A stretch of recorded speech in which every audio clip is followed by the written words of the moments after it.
His Will for Your Life with Cherie Harris. This is your weekly Wednesday 7 p.m. podcast.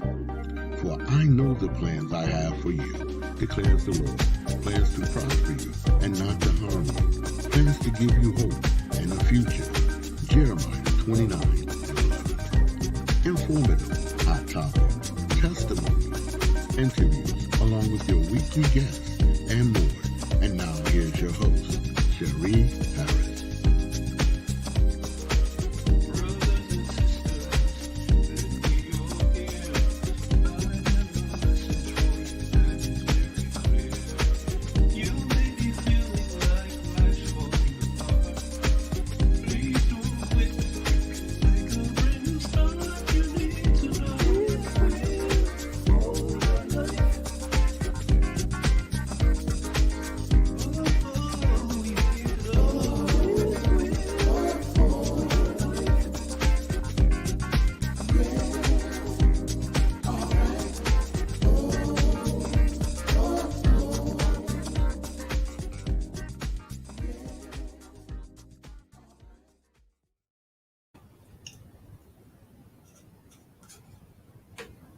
Good evening and welcome to His Will for Your Life Wednesdays. I'm glad that you are joining us this evening. I have with me Arkevious Armstrong, who will be joining us shortly. Arkevious is an entrepreneur. He's an author. He's a philanthropist. He's a motivational speaker. He has written several books, and he's going to share his story of truth and how he was able to triumph over his obstacles. And now he is walking in victory. And so we're going to be right back and we're going to share the story with him. Standing in the corner for a whole hour on one leg, or either making me run my head into the wall. So I grew a hatred towards this man. I knew he was a good dude. He was a good provider, but he wasn't a father. I knew my mom had a good heart, but she wasn't a mother. That right now, you are exactly where you need to be. Nothing right now is out of order at the moment or out of place. Sometimes life just puts you in some foreign lands, uncomfortable terrains. But there are some crucial lessons for you to learn, for you to grow from out of this pain. Love from this hate, forgiveness maybe from the sting, from a hurt, betrayal, a loss, or a heartbreak, or just faith. Hold on, cause God is always on time. He's never late. I know, but it seems like you're drowning. You've been crying out to God just to hear his response, what seems to be so silent and faint. You're tired and lost, tears from crying yourself to sleep. Where is your break? How much more can you endure these storms?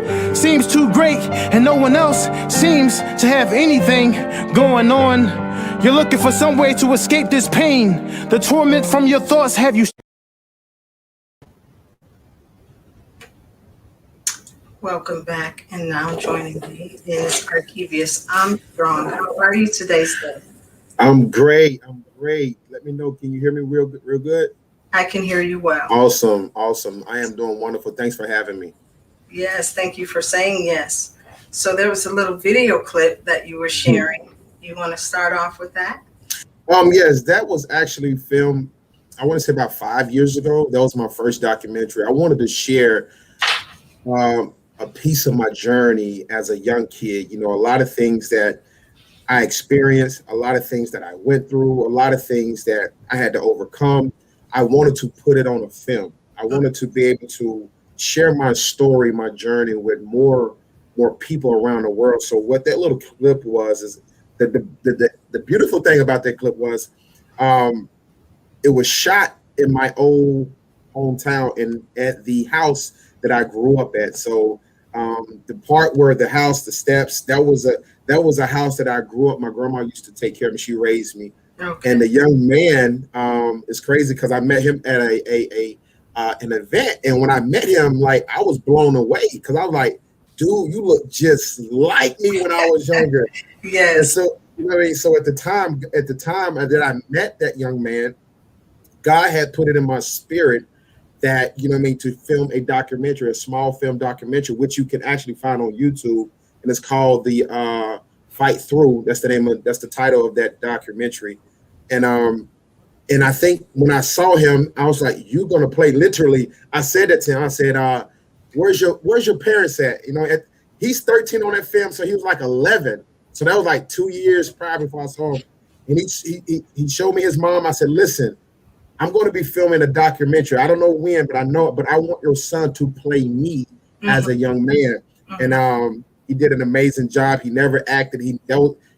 His role, everything was first take. He killed it. And I told him, I said, "I know you like basketball, but I think you might need to also look into acting because you nailed it." Everything you see on that film, the director told him what to do, and he aced it the first time. Him and I were both like, "Wow." But he did an amazing job.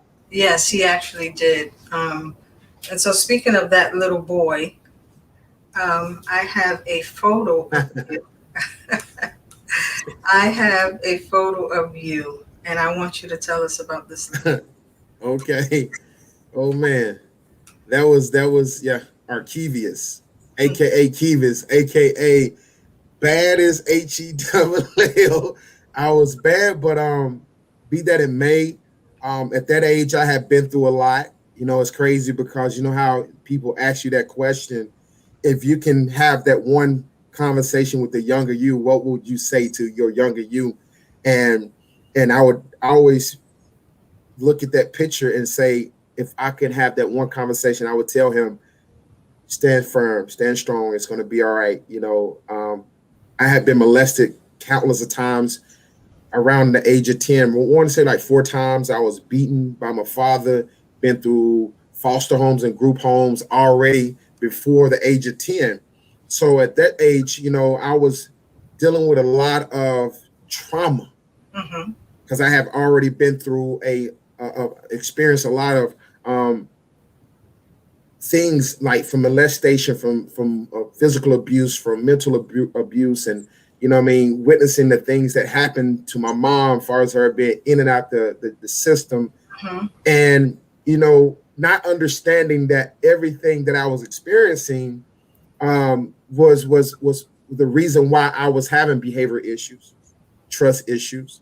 The reason why I was acting out a lot because of the things that I experienced. So that little boy had went through a lot at that time. So to see that smile, I can almost imagine it took a lot to smile. But you know what I mean? Yeah, he went through a lot at 10. So I did do my homework, sir. And it's a lot of homework. So both your parents were heroin addicts, right? Yes. So you and your siblings were separated. Absolutely. And so you have a quote that read, "Everybody dreams, but sometimes the dream you get is a nightmare." Yeah. Tell us about that. And I know many of us, you know, have experienced some things in life, went through some things, but everybody don't have that rainbow, sunny on the beach, that green grass and picket fence type of dreams. A lot of people's dreams are in form of nightmares. You know, I say that because I can remember countless of dreams where there was killings. I can remember countless of dreams where I saw my mom being killed. I can remember countless of dreams where I remember my brothers being killed. And all of that stuff comes from the environment and the experiences that young person went through. You know, and so, you know, that's what that whole saying, like, everybody dreams, but everybody dreams. So many people dreams are in form of nightmares. And if you read deep into them, they all mean something. They all mean something. But I can just remember so vividly a lot of my dreams were deaths. You know what I mean? Or me being beaten, or me being molested again, or something happening to me, or me being taken away, me being shifted around. And so I can recall those things because I was going through them. I was experiencing these things. So at the age of 6 and 7, you witnessed drugs being, passed around. They were taken. So this is around the age of 6 and 7. Right. And so is this where the path started for you? I think the path started for me when I moved in with my mother. When I moved in with my mother, a lot of my behavior issues started before because of things I've already been through previously, from foster care to group homes and all of that, been shifted around from family to family to relative, in and out of different schools. A lot of those things, as far as like my behavior, started from there. But when I started getting in trouble at the age of 11, it started when I ran away from my grandmother's house because it was too much structure. I didn't have no leverage to do anything, and I wanted to have room to go outside and do what I wanted to do. Uh-huh. And when I ran away and I moved in with my mom, that was the worst thing ever happened to me. Wow. And it was because, she was a heroin addict at the time. She was a crack addict. So she was battling her own demons. She was going through her own things, and she was living her own life. So she couldn't be responsible for her kids at the time. She couldn't be that mother that we needed her to be because she was out in the streets doing her own thing. Uh-huh. So that gave me and my siblings nothing but free time to do things that we shouldn't have been doing, like running out in the streets, doing things. So I started stealing. To not only put food in a refrigerator, like I would go steal food.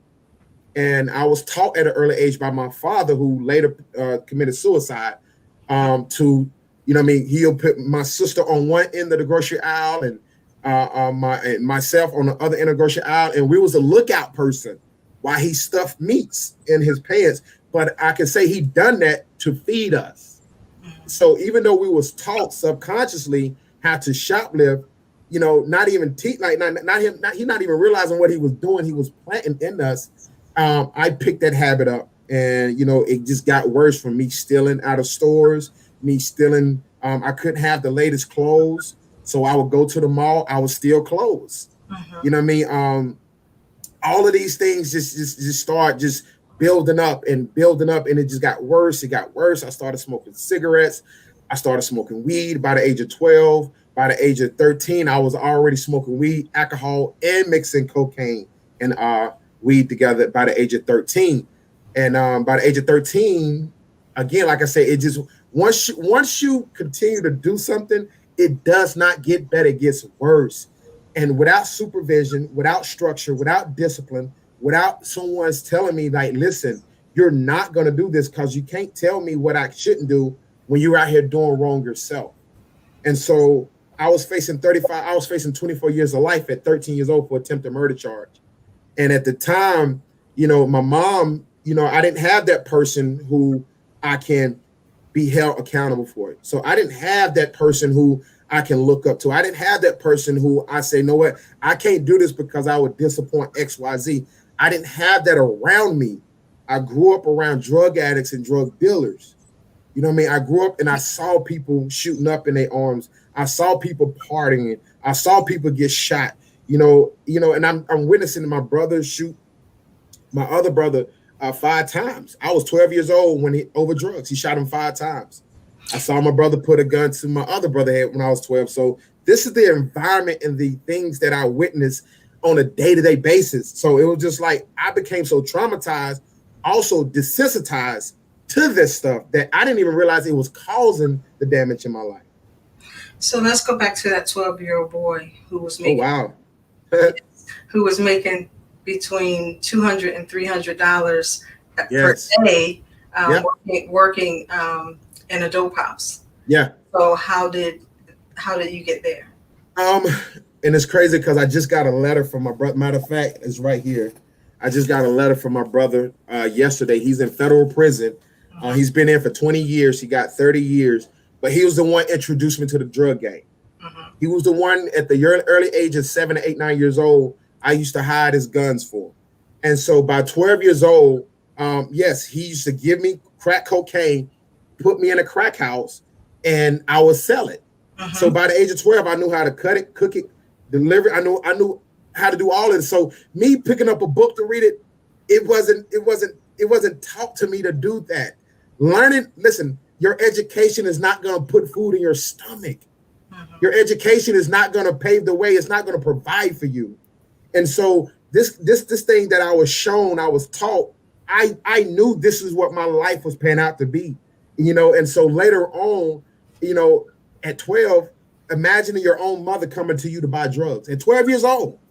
And, this is where I'm supposed to be, in the house, in the bed, doing homework, doing the things that are normal 12-year-old kid. But no, I'm sitting here selling drugs in the crack house, your mom coming to you to buy drugs. And so, it all started because of my brother. I would definitely say that if it wasn't from him, I would have never been in that crack house selling drugs and stuff like that. Excuse me. Okay, so you had 2 attempted murder charges 4 years apart. Yes. Great. So, yeah. Anything that you do, and if you won't change, you got to remove yourself from it.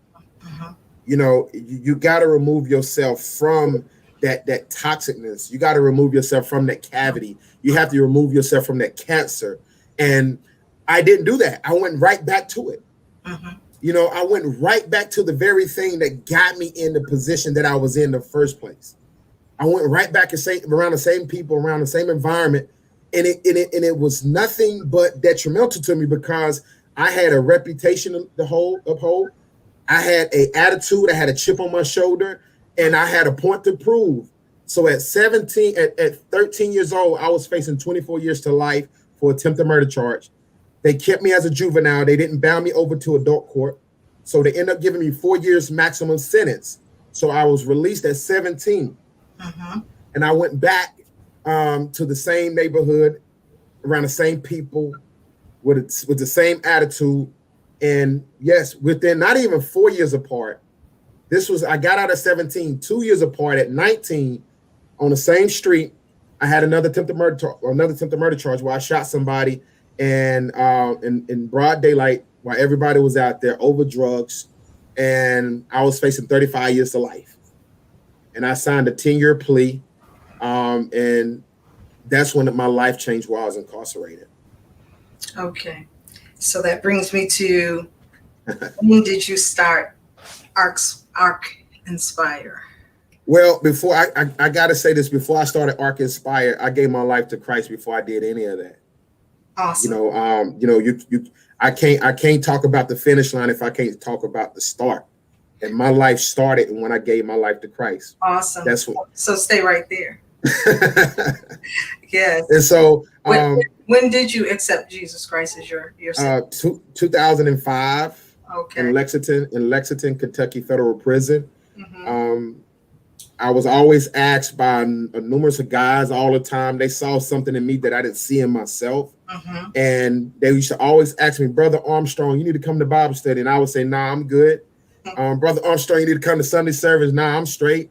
To one day, it was, I feel like it was a divine. It was meant. And I went to Sunday service, but it was from the fact that no one asked me. I was ready to go.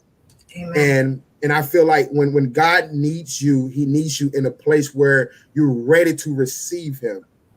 You're ready to hear him. You're ready to feel the presence. And in 2005, that's when I was ready to receive something different that I was not normally used to. So I went to Sunday service, and I tell the story because I love the story. And the guy from Washington, D.C., is funny that we're talking. I was just in D.C. And he was playing the drums, and he was singing, "Open up the floodgates of heaven, let it rain." I didn't know. Listen, I didn't grow up in church. I never went to church. None of that. So I don't know. I'm thinking that this song that he's singing with his heart, his passion, he wrote this song. He's singing this song for me. This song is for me. And I can recall standing to my feet, Miss Harris, and raising my hands. And I can remember tears just start flowing from my face, and they just never stopped flowing. And it was hot. And like, I just couldn't, I stood up the whole entire service. I went back to my unit still and so messed up, tore up, emotional. I was an emotional wreck. And I can recall a guy asking like, "Man, you all right?" And I was like, "Yeah." I said, "He like, what's wrong?" I said, "I don't know." And he told me that's the Holy Spirit. And that's the moment I allowed God in. Awesome. I allowed God in. That's when my life changed, when I allowed God in. So that's when my life changed. And Arkinspire was birthed from things after that. Awesome. So what was Arkevious? What was your breaking point? Explain a little bit. Like, it's different. Like, what kind of breaking point? So what was your breaking point for you to then accept Jesus Christ and then stay on that path and want to give back to those? Because I know you mentor teenagers, and you also you are a motivational speaker, so you speak with everyone, right? So what was that breaking point to get you to accept Jesus Christ and then to move over and continue of sharing, because you share the gospel even absolutely. Yes. All right. So my breaking point was I have no other options. I have nothing. I have nothing. Normally people who don't surrender to God, they have other alternatives. I have nothing. Most importantly, I don't have nothing to lose to try this. I've never experienced it. I never tried it. I've done everything in the book wrong. I experienced everything that can happen to me in the streets. When I feel like I allow him in, me surrendering was my breaking point, meaning that I had to remove out of the norm and that self. I was blocking myself the whole entire time. God could enter in, God could intercede because I was not allowing him to. And when I did that, I started seeing things for really what it was. I started hearing things and having a clear understanding. So the things that I witnessed going in and out of the system over and over again, I really started realizing, like, dude, this is not life. I start hearing people conversations. Instead of becoming a part of the conversation, I start hearing it for what it was. I was like, oh no, I don't want to be like that. And so when I gave my life to Christ, life got harder. See, when you're walking and living for what the devil wants you to do, you're not under attack. Exactly. You're a part of his plan to help kill and destroy. But when you say, I don't want to serve you no more, I don't want to be a part of this team no more, then guess what? The attack becomes on you. Amen. And so, man, I was homeless. And when I came home from prison, I gave up. I got back on my feet. I lost everything again. I broke down. Man, listen, it got hard. See, a lot of people don't understand when you walk with Christ, when you live that life of being for him. Listen, it's not an easy journey. Yes. This is not for the weak. Yes, sir. You know what I mean? And so I was under attack constantly. And one of my biggest weaknesses was women. So I'm a man. I loved women. So and I had a lust for women. And the enemy know, hey, I gotta get him in a place where I know he's weak at. And that's where he hit me every single time. He hit me every single time with women. When I got focused, here she come. Here she come. When I shook it off, when I thought again, I regained my consciousness. Here go another one. And so I understood that in order for me to be in a position where God needs to align me so I can fulfill my God-given gift on earth, I need to understand to be under submission daily, because I'm going to be under attack daily. And so Arkinspire started, oh man, I'm still jumping fast. That's okay. In 2012, I lost everything. I lost my house. I lost my relationship. I lost my daughter. She took everything from me. And we talked about it earlier, I was masking it. Oh my God, I knew how to put this big smile on. Yes, And yes. I knew how to just still give you a positive message. And they were like, man, you're doing good. I knew how to put on a dope outfit. Man, you're doing good. I knew I had the nice truck. I had everything, but I was broken. I was empty. And I will remember my house got broken into and they took all of my clothes. They didn't take a TV. They didn't take no electronics. They took all of my clothes, all of my shoes, listen, everything that I really idolized. Now I don't have no more. I don't have these things to pretend no more. And so to me, I felt like, okay, I can't be something that I'm not no more. And I had a real moment. Who do you really idolize? Who are you really? And I realized, like, man, who am I? And I lie to you not. And I'm gonna stop here so you can pick on your next question.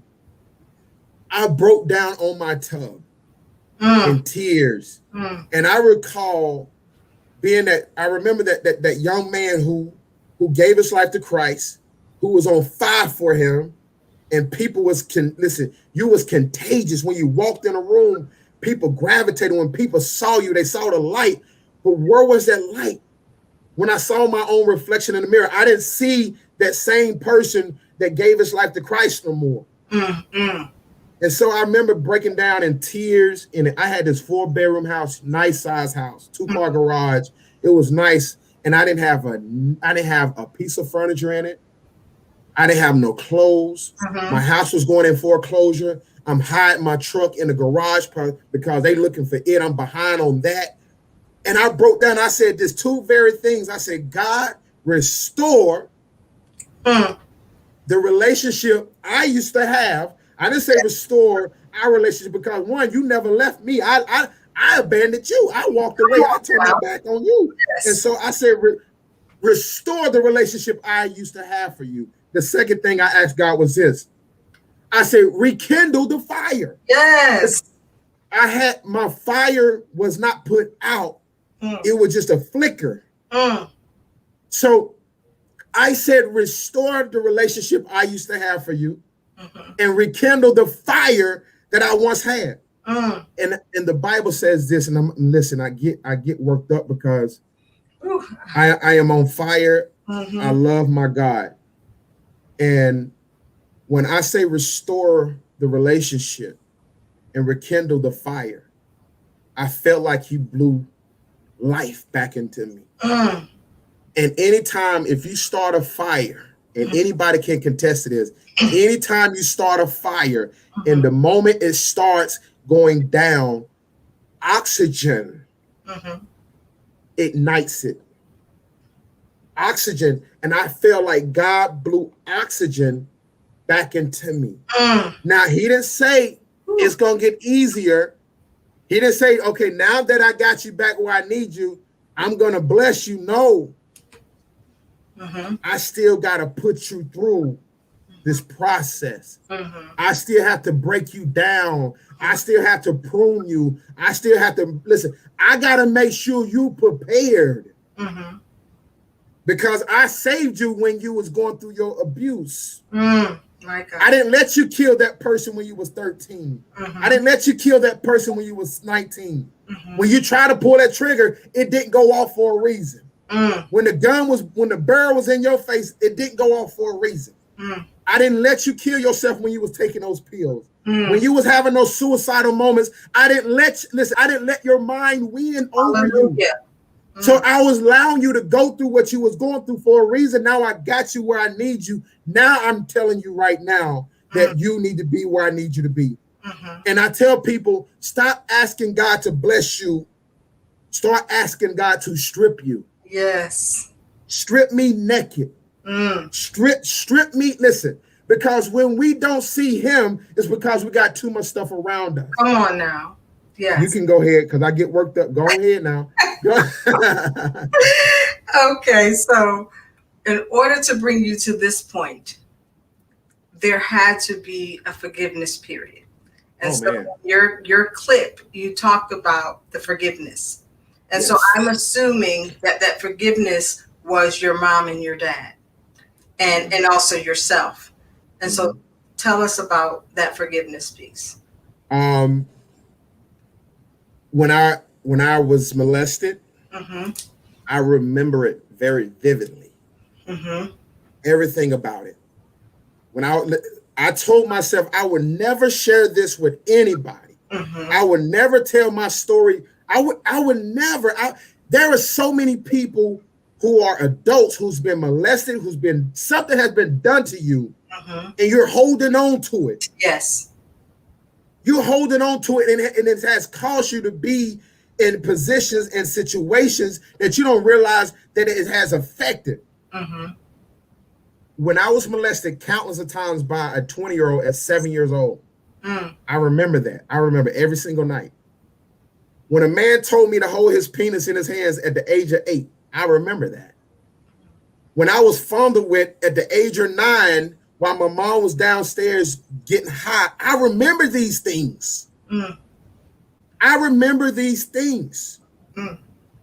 So I held on to it. It hurt. Because if it wasn't for what you was doing, if it wasn't for your actions, if it wasn't for your decisions, it wouldn't have happened to me. So that forgiveness, it was hard for me to give. And see what a lot of people don't get. Listen, forgive. In order for God to do anything, you have to give. And I had to give myself to my mother. I never could forgive my father because he took his life before I could. He committed suicide while I was incarcerated. And so my mom, I recall having a hatred, bitterness, resentment. I couldn't be in this woman's presence no more than 5 minutes. Because every time I could, or every time I wanted to, or every time I wanted to utter why, it had too much pain behind it. So even though I wanted to say it, you're not going to receive it how I want you. So even like that clip that you showed, that's the first documentary I asked her to be on. She refused to be on that documentary. And I tell her all the time, I'm so glad you wasn't on it because I was going to tear you apart. I was going to get all of this out. But I thank God she wasn't. So I had to forgive her for me. And the first time I did that, I called her and I said, Ma, I love you. I want to tell you that I forgive you. She said, what you talking about? I said, I held you imprisonment in my mind and in my heart. I didn't want to let this go. I wanted you to feel the same pain that I was feeling. I wanted you to understand where I was coming from. And sometimes we try to make people feel what we feel when they don't went on about their life. Exactly. So we hold ourselves in bondage. We hold ourselves in this dark place because we want people to feel what we feel. We want them to feel the hurt. And I really didn't forgive her years ago. The first time I forgave her, I just put a Band-Aid on it and thought that it was okay. I'm okay. And I wasn't okay because I still couldn't be in this woman's presence. And so 36, so a few years ago, I was really at a point in my life, I knew God wanted to take me to the next step. I knew God was ready to take me to the next level. I knew it. But I just kept hitting this glass ceiling. I kept going through the same door. And I'm like, something has to happen. And God spoke to me saying, I can't take you to because you're still connected to it. You connected to the very thing that's stopping you from growing. It's stopping you from going. I can't show you what I'm trying to take you to in the places I'm trying to take you to the connections. I can't show you these things because you still hold on. How can you talk about healing? How can you talk about forgiveness and you haven't forgave? You haven't even healed from what your mom done. And at that very moment, I was convicted. And I remember taking her 2 roses, and the number 2, and it represents so many things, but it represents a fresh start, a relationship, building trust, and it represents all the things I felt like I needed with her. So I remember taking her 2 roses, and I told her, man, me and this woman sat on her front porch and cried, and I was that little boy again. That 10-year-old, that 8-year-old, that 7-year-old little boy that my mom used to have to her hip blew. And somebody saying, did I go to counseling? I did not go to counseling. And I'm going to tell you right now, therapy is good. We have to understand that therapy is good. Yes. We as Black people are not taught to sit down and talk about our problems. We are taught to deal with them. Mm-hmm. And that does not fix things. Great question, Savannah. I think I said your name, but back to you. So you quote in Corinthians, I believe it's 13:11, where you talk about when I was a child, I spoke as a child, I understood as a child, I thought as a child, but when I became a man, I put away my childish things. And so was that your driving force? No, because I feel like my driving force is that every time I look back, I saw how far I've come. Mm-hmm. And I knew I didn't come this far just to come this far. Mm-hmm. God didn't save me, deliver me, transform me just for me to stop here. Mm-hmm. And the things that I used to love, the desires that I used to crave, mm-hmm. the people that I used to hang around, you are not a part of God's plan. Mm-hmm. He showed that to me in the beginning. And in the beginning, he gave it to me mm-hmm. that you have to remove yourself.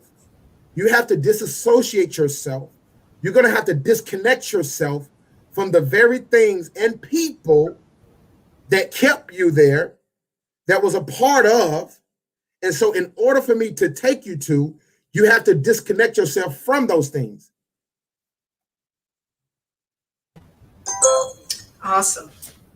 So you talk about your children in a few of your stories and documentaries. Yeah. So that must be your driving force. I have 3 beautiful daughters. I'm not perfect. And I thank God for giving me a mature mind to understand that no matter how good you do things, no matter how great people look at you at, no matter what you do in life, you're still going to have stumbling moments. You're still going to have vulnerable moments. You're still going to make mistakes. But I need you to understand that everything in life, as long as you get understanding, that you won't make the same mistake twice. And so I have 3 beautiful daughters by 3 beautiful and amazing women. And I say that because every last one of these women are well educated. We are great. We communicate very effectively. We co-parent amazingly. And I have 3 beautiful, amazing daughters who love their father like crazy. I'm in my kids' lives. I make sure they're around each other. I don't get one without getting everybody.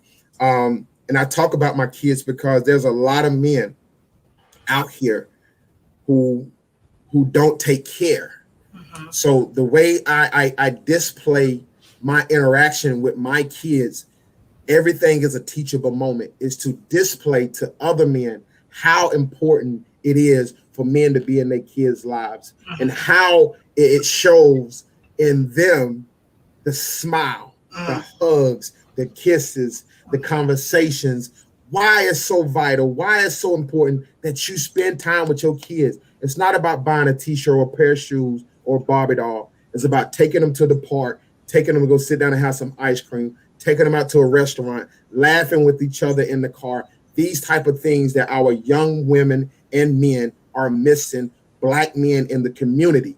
And so I talk about my girls. I post my girls a lot.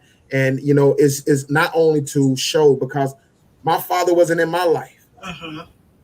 He wasn't. My mom wasn't in my life, despite of what I went through. She didn't raise me. You know, she has a good heart, and she still has a good heart. But like I said, she wasn't a mother. My father was a hardworking dude, but he wasn't a father. Uh-huh. So I thank God that I took everything that I experienced and knew what it caused, the pain that it caused in my life, that I will not be the same in my kids' lives. So that's why you see I'm active, I'm present, I'm a provider, I'm everything. Mm-hmm. I call them, I FaceTime them, you know, everything you can think of, I'm there. So I'm going to ask our viewing audience, if you have any questions for Mr. Armstrong, this is the time. You can email it or you can put it in the comments. But this is the time to share your questions with him so that he can help you. This is a platform that we want you to be healed in those areas that you may be broken. He touched on a lot of things. He's touched on mental illness. He talked about mental, psychological abuse as well as physical abuse. And I know that there may be someone out there who has experienced these things and trying to deal with them as an adult. And you know that when you have those core issues and if they're not taken care of and you have not seek counsel or even guidance, it will damage you as an adult. Right. So we need to know that you're out there and you have any questions. If you do, this is the time to ask them. So you have a lot going on. You have a book called Destined for Victory. Yes, absolutely. Listen, I didn't get that one. No, see, go to Amazon for this one. Okay. Go to Amazon, Destined for Victory, and Confidence from Within are. I have the Confidence. Well, Confidence from Within. And it's autographed. Yes. It's autographed. Yep. Yeah. And so I'm gonna give people a quick background what's transpired with these books. I am a huge person when it comes to notes. You can't see it from here, but I write down things all the time.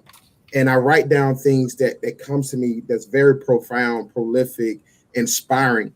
And I was telling myself, like, these are things that I applied to myself for me to be who I am and where I'm at in life today.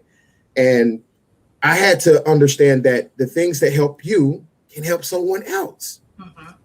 The things that you're writing down, this can help somebody. Yes. So I put it in a book. And so I stopped writing my chapter book, and it's called Uneducated and Misunderstood. That's my third book. And it talks about everything that we're talking about now and how that a lot of things that what people saw from the outside, from the surface, you misunderstood because if you didn't cut the cake, you would have saw it with different layers. But this is a very straight to the point, and you saw it straight to the point. I'm giving you information on things that we struggle with, that we come against, challenges that we have to overcome. Sometimes it'd be the stumbling block. Sometimes it'd be that wall. And I give you a solution on how to work towards it. Now, I don't give you the answer to it because I can never give you the answer to it. But I can give you a starting point on how to work towards it. Now, if you don't apply to the information, then it's useless. So it's very straight to the point. Many people don't read because, one, the books are too thick. That intimidates them. The words are too big because they can't comprehend them. And the Bible says, write it down and make it plain. Yes. Write it down, make it plain. Make it plain. Yes. I like it because you have like challenging day. Yeah. Challenging day 2, but also give suggestions. So absolutely. Along with these affirmations, you give them a jump start, which is awesome. It's an awesome tool. We have a question. What are some key things that keep men from surrendering or just accepting something is wrong? Again, vulnerability, afraid to be labeled, afraid to seem vulnerable. Men are we are the master with I deal with it. I will figure it out and I don't need no help. And so we've solved this not only in relationships, but we have solved this countless of times in church. You know, you see the women showing up, but you don't see as many men showing up. And so men don't like to be vulnerable. You don't see men as much breaking down in tears, confessing with their mouth that they love Jesus Christ. You don't see men confessing with their mouth as much to their woman that you're beautiful, I love you, and they don't show that side. You know what I mean? We'll give you a gift, I love you, baby, but to sit down and say, I'm hurting, or this bothered me, and it's okay to talk about it. And so, like the question said, again, what did it say? I'm trying to read it. I thought it. Okay, what are some of the key things that keep men from surrendering? What keep them from surrendering is them not understanding that it's okay. Mm-hmm. It's okay. That's why I display with a lot of my young men my vulnerability. Mm-hmm. Even if I do cry in front of them, Mm-hmm. it don't make me look less than a man. Yes. And so it's okay. That's what stops them from doing and overcoming someone. It's okay to be vulnerable. It's okay to be hurting. It's okay to be in pain. I heard something say before, it's just not okay to stay there. Exactly. It's exactly. And because most men are taught that they can't cry. Right. It's not masculine to cry. It's not masculine to show emotion. Mm-hmm. I find this interesting, the love that you have for God. Yes. Coming from a background in a childhood who did not have a father to model that love. Mm-hmm. So that's very important, that you were able to receive God's love. It was a little challenging at first for you, but you learned to accept his love. Right. So how does that play out in your motivational speaking and showing it to your children? Because he accepted me for who I was. Mm-hmm. And I'm kind of getting emotional because I see. He accepted me despite, and I think a lot of people don't understand is that your imperfections, Mm-hmm. those scars, those things you experience were for a reason. Mm-hmm. And you don't see too many people make it out. I've lost a lot of people. Mm-hmm. And I'm still losing a lot of people. I just lost a best friend 4 days ago. And, he still loved me despite of. Mm-hmm. And see, I think what people don't understand is what he wants is from you. What he wants is from you is to understand that he loves you the way you are. Yes. See, I can't love you if you already feel like that you don't need me. It's like a relationship. The relationship cannot go any further if you don't feel like I can't be a benefit to you. Mm-hmm. I came to him, man, raw, with nothing. I don't know you. I didn't grow up in church. I don't know nothing about this God. I don't know nothing about this Bible. And I think with a fresh mind, and I thank God that I wasn't a traditional Christian that was brought up and was made. I'm glad that I didn't know. Now he can give me everything from him. I don't have to get it from somebody who was brought up and taught from birth, from a kid. I was saved as a kid. I went to Bible study. That wasn't me. Mm-hmm. I walked into church first time ever. I was 25 years old. Wow. And so I thank God for that. But he accepted me for who I was. And so, yeah. That's a beautiful testimony, because sometimes we feel like, because one, we don't love ourselves. Two, we have never been loved. So we have never experienced that love. So for a God who we have never seen to express that type of love, it is hard to believe or to receive. Yeah. And can I say this? I want to say this. With this platform, and with this influence that I receive from walking this journey with God and answer my calling, it has broken many chains. It has broken many generational curses. It has developed and created relationships. It had motivated the world, the nation, people from all around the world. My family, it rekindled a relationship with my family.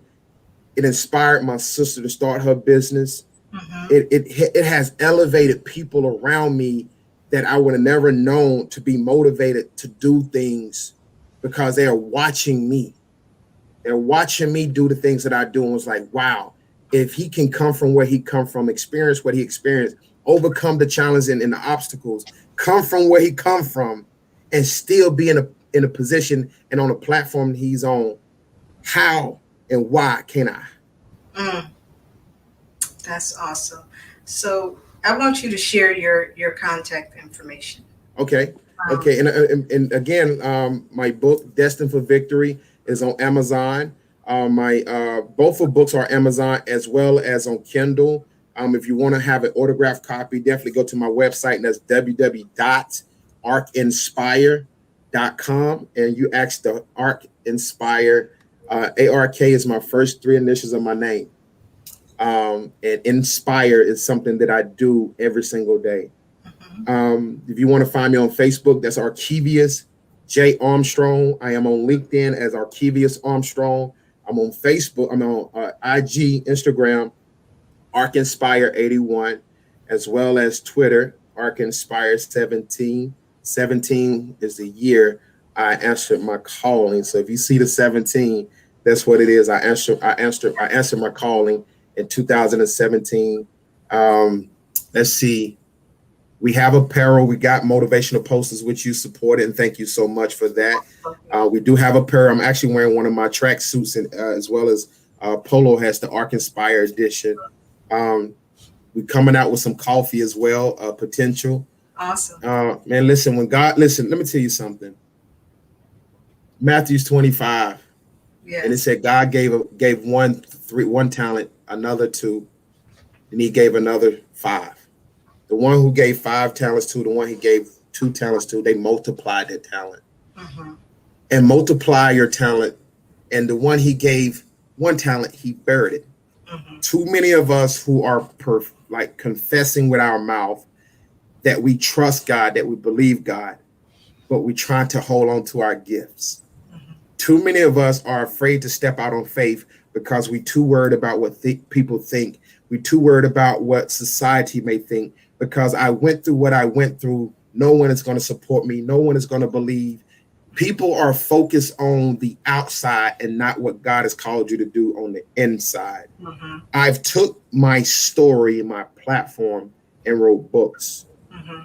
documentaries, apparel, motivational posters, curriculum. I have a nonprofit here in Charlotte, North Carolina. It's called Step Up to Leadership. And where I have programs inside of schools where we talk about social development, conflict resolution, financial literacy. We do empowerment sessions every Wednesday where kids from all around the world come on, and I give them the nuggets, the tools, the information that they can apply to their lives.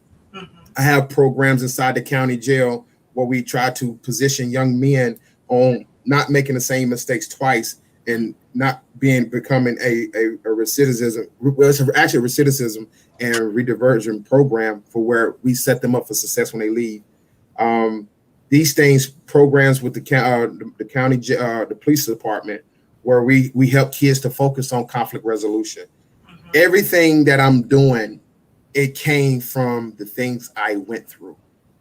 And so when you talk about when God gives you a talent and a gift, he wants you to multiply it. He wants you to constantly coffee. I don't drink coffee. But I had a friend who sat down and broke coffee down to me. And I have it here on my desk. And when he broke the coffee bean down to me, I understood it. Mm-hmm. Like a coffee is a bean that a lot of people think, but coffee is like, this is what coffee is before it's this. And so that's why my coffee is going to call potential, because so many of us don't have an idea or a clue. This is what that coffee bean represents. It's grain. But a lot of us don't understand that if you understood what God has called you to do, that you're going to be put through the test. You're going to be put in the fire to become that being, that you realize at that very moment that you have potential to do great things. So that's why my coffee is going to be called potential. Apparel. Never thought in a million years I have my own signature line where people from all over wearing it. I never thought in a million years that I'd be traveling around the world speaking. I never thought like now I'm here to stand before anybody who don't believe. Mm-hmm. When you trust God, he would do the unthinkable. Yes. He would make the unqualified qualified. Mm-hmm. He would make, the unskilled skilled. You don't have to be perfect. You just have to accept your calling. He'll do the rest. And so I'm a living testimony I'm a living testament. I'm a walking proof. I'm an example that everything that God can do for you when you actually accept your call, accept him, I'm a walking testament. I'm a billboard. And so again, it's really not about me. Like I've denied many awards. I and anytime that I feel like that I'm coming before what God has called, I check myself. It's not about me. You know what I mean? It's not about me. It's about him. You know, when people talk about the great things that I do, I listen without a shadow of a doubt. It's all God, man. Listen, God's doing the blessing. I'm just doing the work. Amen.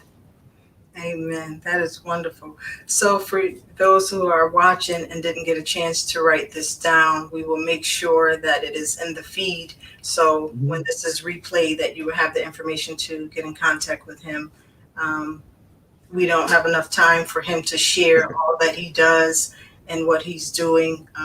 Please go back and look at his documentaries, get his books, get his posters, wear his gear. Absolutely. Quite a few outfits and hats. Yeah, listen, I wear my stuff all the time. Yes, and so let's just support our brother. And I think he's doing a wonderful, wonderful job in reaching our young people as well. You just got out of tour. So how did that go? Yes, we're actually, we just got back from DC. We got 28 cities that we're hitting up. We'll be in Atlanta this month. Then we're going to Vegas, Houston. Man, we got Italy. We got Rome. We have France. I think, man, we like France or something like that. So it's 28 cities, man. To God be the glory. Partner with my great guy named Billy Alsbrooks. Check him out. He's one of the greatest ones out there. And to be on this tour with him, he's a fire himself. Yes, he is. This dude, listen. And so to be beside somebody at that caliber, you listen, you got to make sure your fire stay lit too. But I also can say this, when you beside people like that, they make sure your fire stay lit. Exactly. You know what I mean? Because listen, you're gonna have to be on fire to walk beside me. I can't walk with Debbie Downers. I can't walk beside people who worrying all the time. I can't walk beside people who don't trust. And he checked me all the time. He checks me all the time. And so that's a blessing. You know, when you're doing the work and consistent, one of the things I tell people, consistency is the key to everything. Awesome. Yes. I don't care. Listen, if you want to succeed in life, the key to success is consistency. I've been working consistent for years, every day, every week, every month, every year. I tell people, go do the research, Google me. I've been putting the work in. So when God aligned this guy and myself, it was nothing but his that was all God. And so now it's like, I take notes, but I know I'm prepared because I always worked. God said, if you stay ready, you don't have to get ready. You know what I mean? So when the opportunity come, you ready. And when the opportunity came, listen, I grabbed that bull by the horn. I said, let's go. Let's go. And so that's nothing but God. To God be the glory. He still moves. A lot of people say, y'all touring during this pandemic. We're not afraid of this pandemic. Yes. People better be afraid of what we got and what we bringing. Now, we're going to use common sense. Now, I'm not saying we capping out at 50 in the rooms, we get to space out.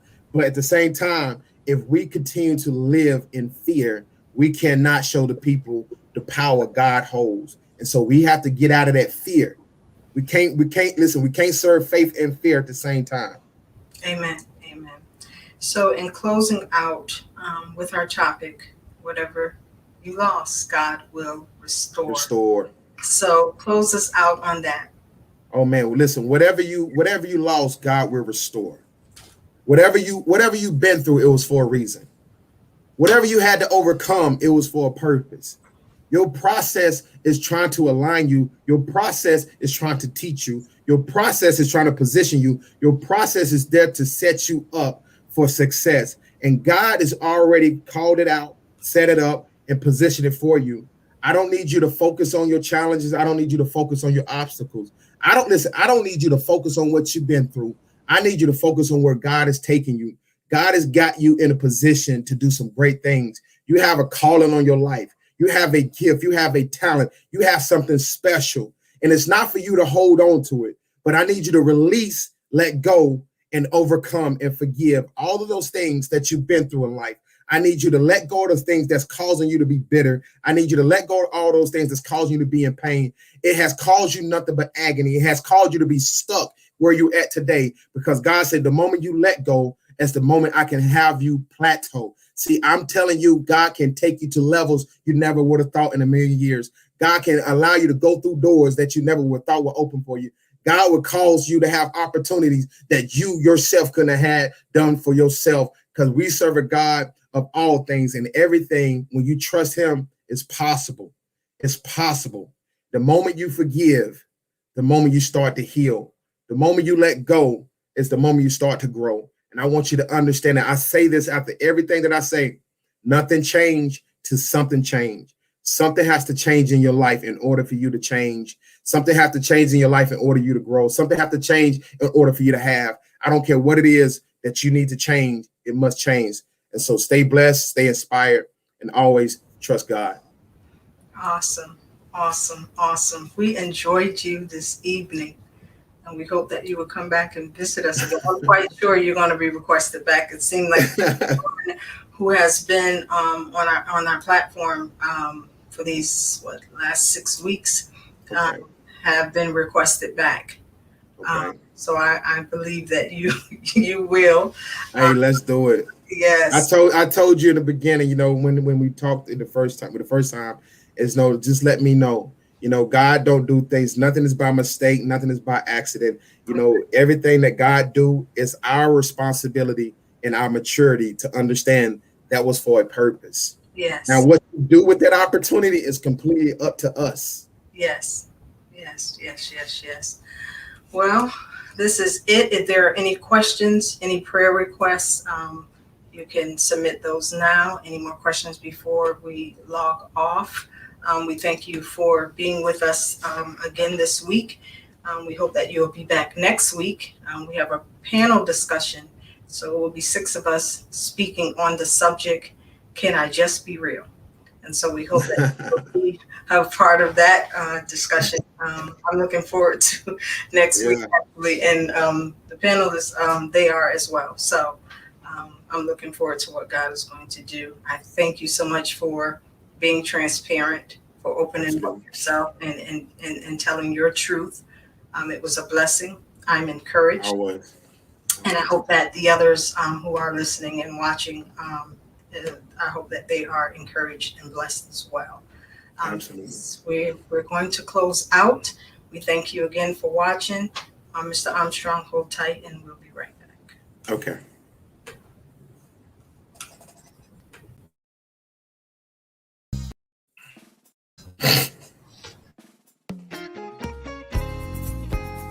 According to Jeremiah 29, God has a plan. Come on, Joel, let's encourage the people. And we know all things work together.